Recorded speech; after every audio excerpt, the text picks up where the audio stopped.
Hello everybody, my name is Hector Rivas, and in this lesson I'm going to talk about a new animator by the name of Laura Price.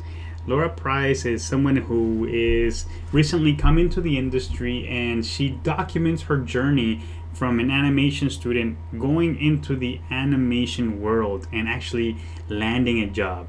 So I'm going to have her talk about it. Let me bring up that video.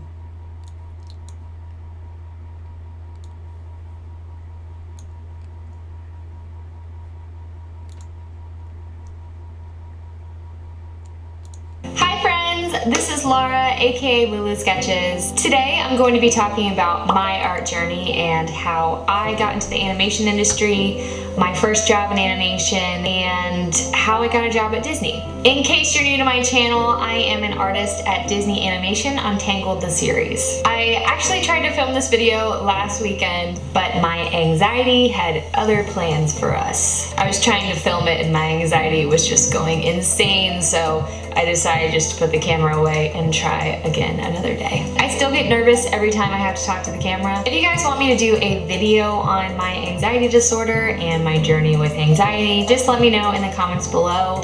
Where was I? So let's get right into my art journey. I am from a small town in the boonies of Southern Virginia. I always wanted to be an artist. I started drawing as soon as I could hold a pencil. In kindergarten, when our teacher asked us what we wanted to be when we grew up, we all had to write down on a piece of paper what we wanted to be, and all the kids were writing like astronaut and fireman, and I wrote artist. So I knew at a very young age exactly what I was going to do, and I never considered any other career. So I grew up drawing absolutely all the time. Some of my earliest drawings that I still have are of Zelda, so I think Ocarina of Time coming out was like very encouraging. I was like, oh, I really want to draw just like this. Maybe I can design characters for video games. This was in elementary school. I was always drawing all over my worksheets and my notes at school. Around 11 years old, I started playing Neopets, which was an online game. All these like Neopet species, different kinds of pets you could have for my Neopets. I drew their designs all the time. I would draw them in their animal form and then also in their human form. I was always creating these intricate backstories for them. So even at 11, I was very into storytelling and creating characters. I was also meeting other artists online. I made websites for my Neopets. They were called pet pages on Neopets. I actually taught myself HTML and CSS coding this way. I would write out my Neopets backstories, and I would put artwork for their likes and dislikes and create personalities for them. A lot of artists online were putting digital art of their Neopets online, and so I really wanted to try that. So I started drawing digitally with my right-handed mouse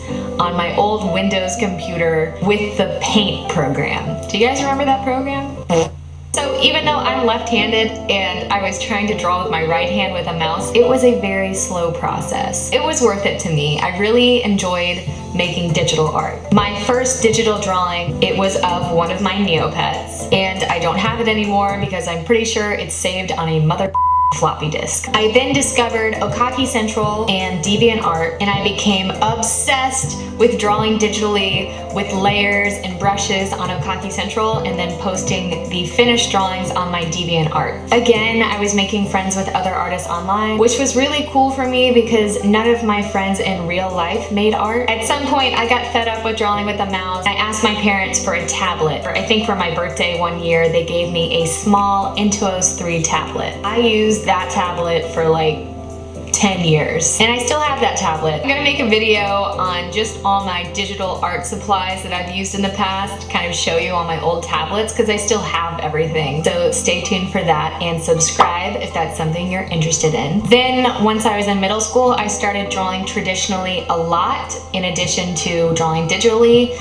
I was making full-page comics about me and my friends going on adventures. I started getting into anime and manga around this time, and I was trying to draw anime and manga. I thought I could be an anime artist professionally, as one does. And I got really into Miyazaki films at this time, which I am still really into. In high school, I became more self-conscious about my drawings. Other kids would be seeing me drawing cartoons on my notes and assignments, and I would be self-conscious about it. I mean, I was a teenager still drawing cartoons. I also wanted to be cool and fit in, and I wanted boys to like me. I remember I had some of my friends over for a sleepover one night, and I really wanted to show them Spirited Away, which is one of the best Miyazaki movies. Seeing it was just like incredible for me and life-changing, and I knew it would be the same for them and they'd suddenly love animation too. And so I turned on Spirited Away, and my friends thought it was weird and dumb, and they kept making fun of it until I finally just turned it off.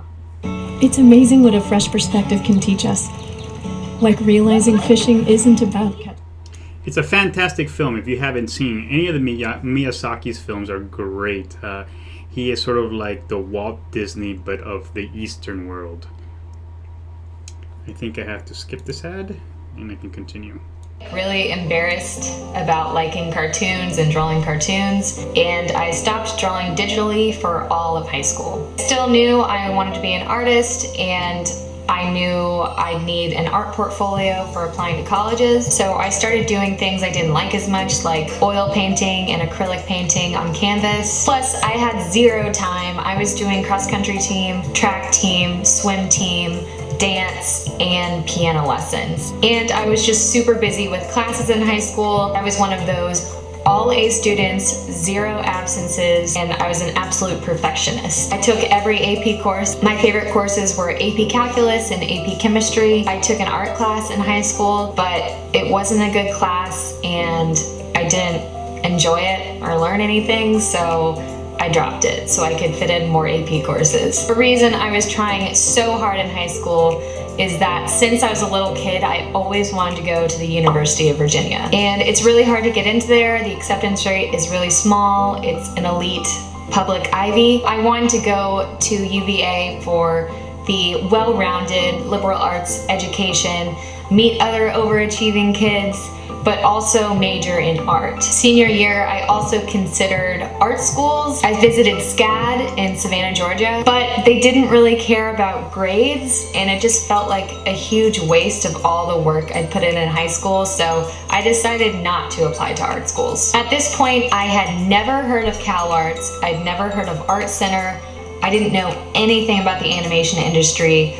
All I knew was that I wanted to be an artist. I was accepted early into UVA, which is still one of the best days of my life, and I had an amazing time in college. My favorite classes were economics and physics, and I was a physics tutor. The art classes at UVA were very foundational. The drawing classes were just 3 hours of still life drawing of a bowl of fruit or a skeleton, and you would just go in there twice a week for 3 hours and draw an object. I signed up to take a gouache painting class, which I was really excited about, and then I realized it was an abstract painting class. So we weren't allowed to paint anything into our paintings that would look like a figure, because then it wasn't abstract. I made some of the most bullshit paintings in that class. I enjoyed art classes more once I started taking figure drawing. There were 2 figure drawing classes offered at UVA, but once I completed them, I had other classes replace those time slots. So if I ever finished my new class early, I would actually sneak back into the figure drawing room with my sketchbook to get some more time in. I finally started bringing my love of cartoons back with figure drawing.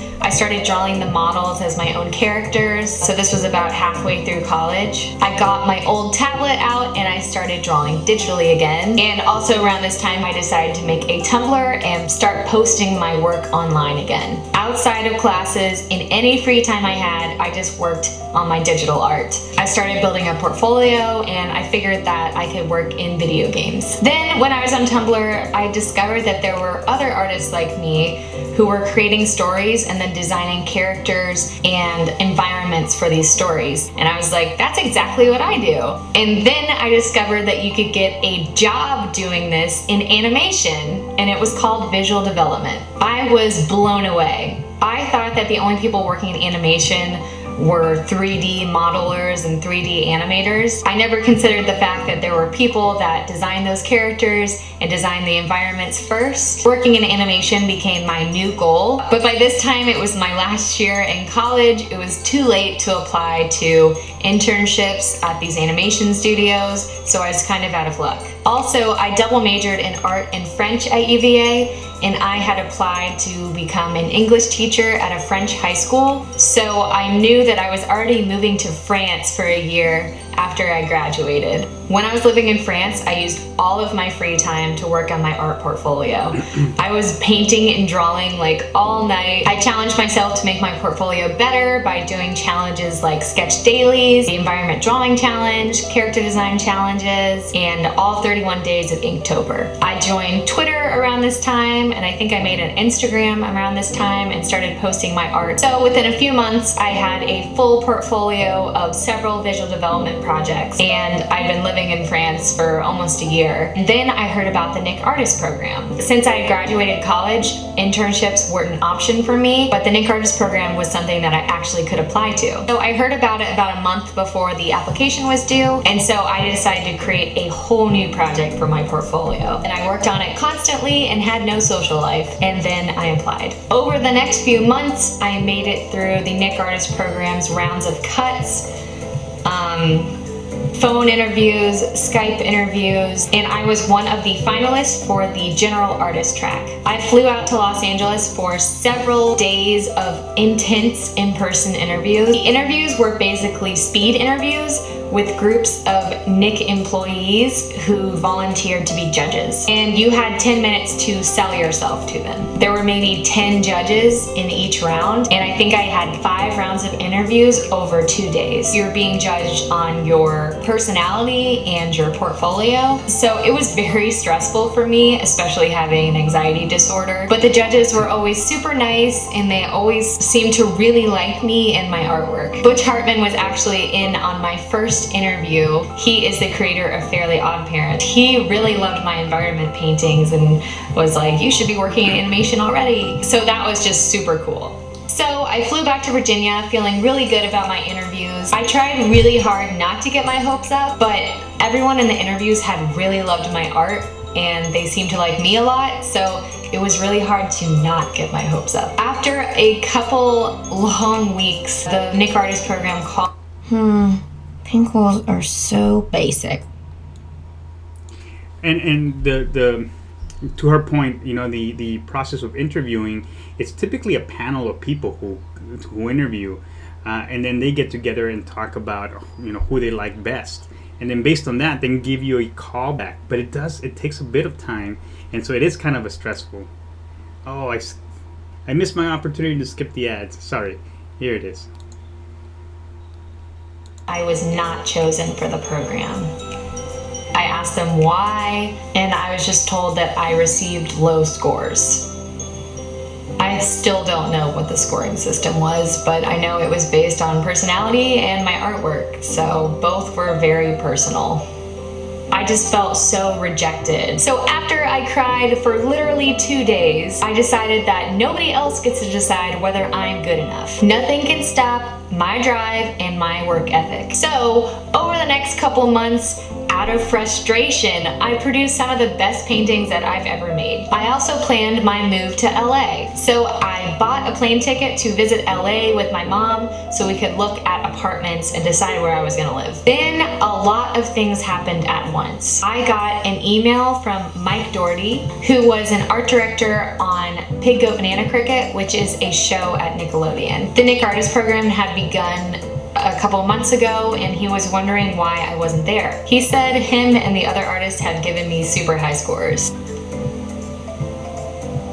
He wanted to just hire me on Pig Goat Banana Cricket at Nickelodeon. I was already coming to LA the next week to look at apartments, so I went ahead and scheduled an interview with Nickelodeon for a background position on Pig Goat Banana Cricket. Then something else happened. I had randomly seen a position posted on Twitter for a visual development artist at DreamWorks, so I applied to that position. I got an email from DreamWorks scheduling an interview for the position. I flipped out.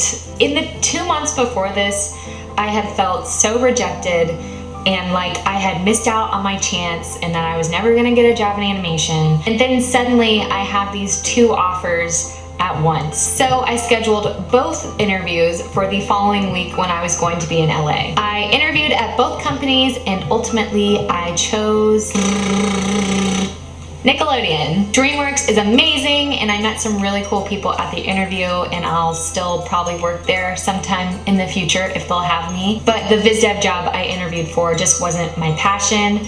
It was all about drawing turnarounds of isometric views of interiors. I worked at Nickelodeon for 9 months on Pig Goat Banana Cricket. I shared an office with 3 other female background painters. It was super fun sharing an office with these ladies. Around this time, I started YouTubing to try to keep up with the questions I was getting on Tumblr, and also I was having a lot of trouble with my anxiety, and I thought that would be a good way to try to deal with it. My first video was a Q&A, and during that video I talked about how much I love Tangled, and I also gave a list of recommendations for artists to follow on Tumblr. One of those artists that I recommended was Bobby Pontius.